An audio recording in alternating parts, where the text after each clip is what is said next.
मेरा नाम Renu Johnson Gideon है और मैं जबलपुर की हूँ। वहाँ से मेरा मुलाकात मिस्टर जॉनसन से हुआ। वहाँ से जब मैं जबलपुर में थी तो वहाँ पर मैं क्राइस्ट चर्च गर्ल्स स्कूल में जॉब करती थी। वहाँ पर मैं 7 इयर्स जॉब करी। उसके बाद 1980 में हमारी शादी हुई और शादी करके मैं तुमसर आई। उस टाइम में मेरे मिस्टर जॉब नहीं करते थे और मैं भी जॉब नहीं करती थी।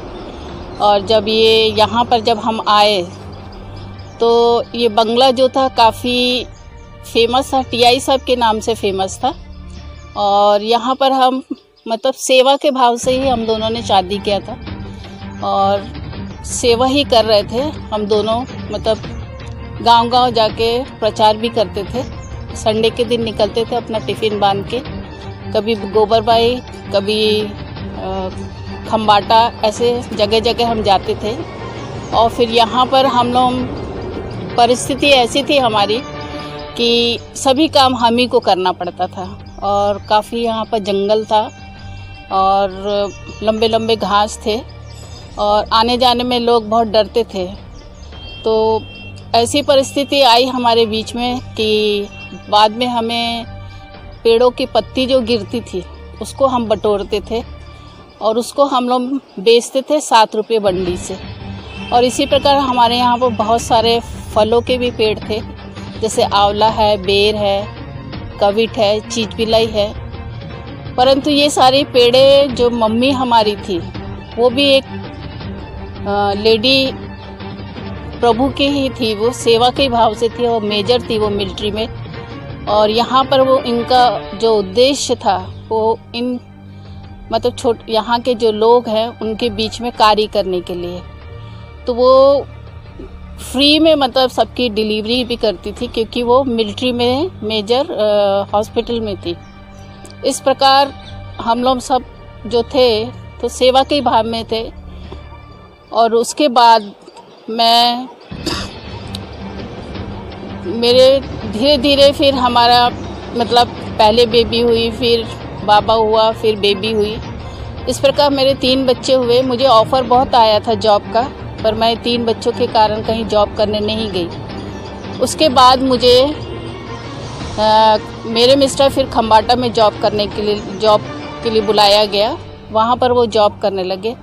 उसके बाद वहाँ पर मुझे भी ऑफ़र किया गया और मैं वहाँ पर एज अ स्टोर इंचार्ज बन के गई और वहाँ पर मैंने 2 साल काम किया था। उसके बाद मैं हाइसन लिटिल फ्लावर में 93 में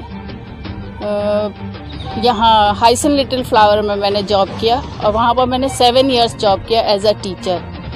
उसके बाद फिर हम दोनों ने मैंने सोचा कि क्यों ना हम अपना स्कूल चालू करें। है अपने पास जगह है, सब कुछ है और अपन को सेवा के लिए करना है। तो मैंने मिस्टर से बोला चालू करेंगे क्या? तो बोले अगर आप कर सकते हैं तो आप ज़रूर करिए। फिर मैंने पहले साल में ही मतलब घूम घूम के घर घर जाती थी। मैंने 98 में और घर घर मतलब काफ़ी घर घर गई और सभी से बच्चों का डिमांड किया। उस टाइम में मेरे पास किंग गार्डन था, नर्सरी KG1 KG2। और फिर इस प्रकार मुझे काफ़ी तकलीफ़ हुई, पर परमेश्वर की दया से पहले ही वर्ष में मुझे 40 बच्चे मिले। पर मेरे पास रूम नहीं थे, स्कूल के लिए रूम नहीं था। तो हमारा जो घर है उसमें काफ़ी रूम है, 24 रूम्स है। तो उसमें मैं क्योंकि 40 बच्चे थे तो उतना प्रॉब्लम नहीं हो रहा था। तो वहीं पर हम लोगों ने फिर चालू करे पहले 98 में। फिर उसके बाद 2nd ईयर मुझे नहीं घूमना पड़ा, स्कूल का काफ़ी नाम होने लगा। और इस तरह फिर हमने मतलब हर साल क्लासेस बढ़ाना चालू करे। और 2003 में हमें 1 to 4 का परमिशन मिला। वहाँ से फिर मेरे मिस्टर खम्बाटा हॉस्पिटल बंद हो गया था तो वो प्रोग्रेसिव में काम करते थे। तो वहाँ से वो यहाँ पर आते थे और थोड़े बहुत क्लासेस वो भी लेते थे।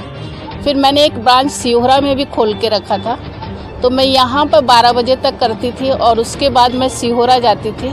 सिहोरा में जाके मैं वहाँ पर भी किंडरगार्टन ही चालू करी थी, तो वहाँ पर भी मैं पढ़ाती थी और फिर शाम को मैं 6-7 बजे पैदल आती थी बस स्टॉप से, और बस से ही जाती थी, बस से ही आना जाना करती थी।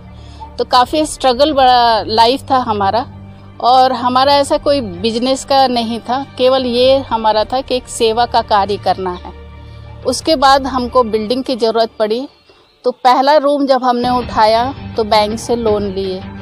बैंक से लोन लेने के बाद में पहला वाला जो हमारा रूम है, मिस्टर भट्ट के द्वारा हमने उनसे पूछा कि इसको कैसे करना है। फिर उन्होंने बताया कि ये रूम पहला वाला यहाँ से उठाओ। तो पहले रूम का जो फाउंडेशन है वो उतना पक्का नहीं है, क्योंकि वो पत्थरों के द्वारा उठाया गया, तो वो लोन के द्वारा उठाया गया था। फिर उसके बाद दूसरे साल में फिर दूसरा रूम उठाया, उसको भी हमने लोन से लिया। तो जैसे हमारे पास टीचरें थी, पहले जैसे हमने अपने नाम से लोन लिया, फिर वो लोन का ब्याज बढ़ता था, तो वो ब्याज को पटाने के लिए फिर दूसरा लोन लेते थे दूसरे के नाम से। तो टीचरों को भी हमने उसमें इन्वाइट किया और टीचरों के द्वारा भी हमने लोन लिया, और इस प्रकार हम मतलब क्लास 3 तक तो हमने ऐसे ही करके बनाया।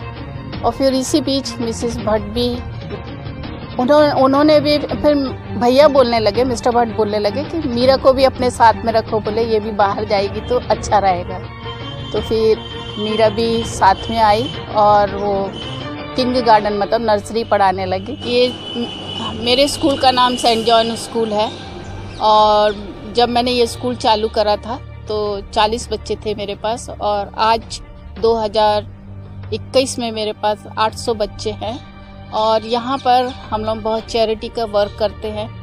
ब्रदर कंसेशन, सिस्टर कंसेशन रहता है। मेरे पास 23 स्टाफ है, और स्टाफ भी मेरे बहुत अच्छे हैं, काफ़ी हेल्पफुल है।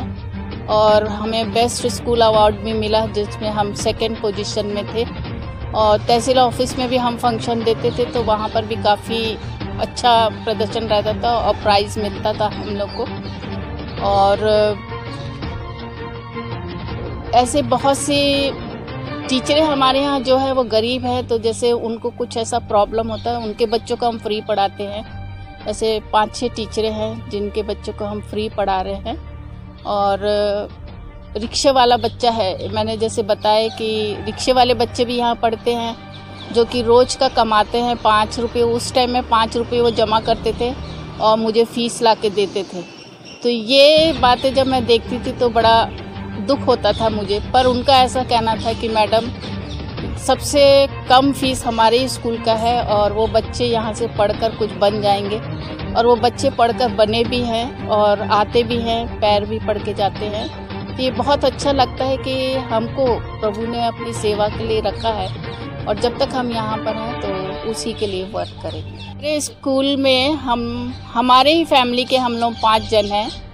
मेरे मिस्टर सेक्रेटरी हैं और इंग्लिश और हिस्ट्री लेते हैं। मेरा बेटा ऑफिस संभालता है, वो क्लर्क है, और 2 बेटियां हैं, दोनों इंग्लिश पढ़ाती हैं। बहू भी है, वो साइंस पढ़ाती थी। इस प्रकार हमारे फैमिली के ही हम लोग मेंबर 5 जन हैं यहाँ पर, और हम लोग 24 आवर्स बच्चों को देते हैं। एक्चुअली में जब मैंने शुरू में स्कूल चालू करा था तो हमारे यहाँ टीचर के बच्चे बहुत थे, और उनके बच्चे छोटे छोटे थे, तो वो यहाँ पर इसलिए डाले थे कि वो बच्चे मेरे पास शाम को 5 बजे तक रहते थे। फिर मैं 5 बजे तक उनका लुक आफ्टर करती थी। स्कूल तो 1 बजे छूट जाता था, और वो बच्चे 5 बजे तक मेरे पास रहते थे। तो मैं उनको खाना वाना खिला के और फिर सुला देती थी, और फिर पेरेंट्स आते थे और फिर वो अपने बच्चों को लेके जाते थे। तो ये एक वर्क हम यहाँ पर करेंगे। कार के लिए मेरा चयन हुआ है, इसलिए मैं सरपंच माजा चैनल और सरपंच महासंघ, इनका मैं दिल से आभारी हूँ।